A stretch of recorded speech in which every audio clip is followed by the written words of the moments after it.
Hello everyone, চলে এসেছি নতুন একটা ব্লগ নিয়ে অনেক দিন পর। আজকের ডেটটি হলো 18 তারিখ আর আমার লোকেশন ছিল বাবুপাড়া। তো সেই লোকেশন অনুযায়ী আমি চলে এসেছি আমার ক্লায়েন্টকে সাজাতে। আর স্ক্রিনে যেই ক্লায়েন্টকে দেখছো তার আজকে রিসেপশন।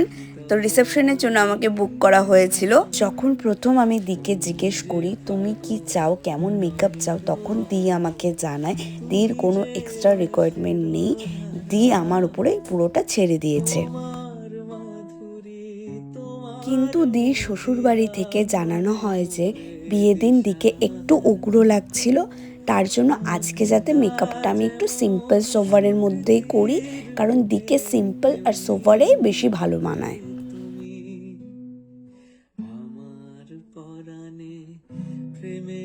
ভিডিওতে দেখতে পারবে আমি আইসটা একদম সাটল রেখেছিলাম আর বেসটাও খুব গ্লোই হয়েছিল আর সিম্পল ছিল, কিন্তু দি বলেছিল একটু লিপস্টিকটা রেডের মধ্যে রাখতে।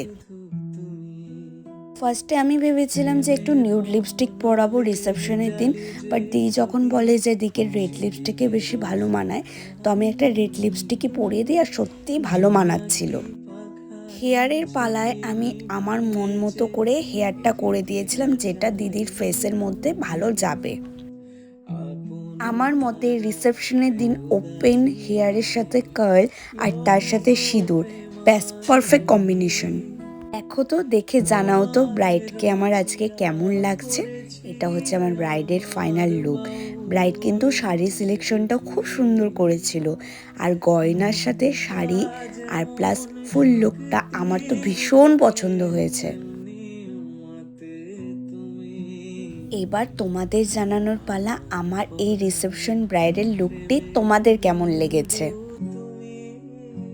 যদি ভালো লেগে থাকে অবশ্যই একটা লাইক শেয়ার কমেন্ট করে দিও। আর যদি তোমরা চাও তোমাদের স্পেশাল দিনগুলিতে এরকম করে সাজবে আমার কাছে, তাহলে অবশ্যই তোমরা আমার সাথে কন্ট্যাক্ট করে নিতে পারো। দেখা হচ্ছে নেক্সট ভিডিওতে। সবাই সুস্থ থেকো, টাটা।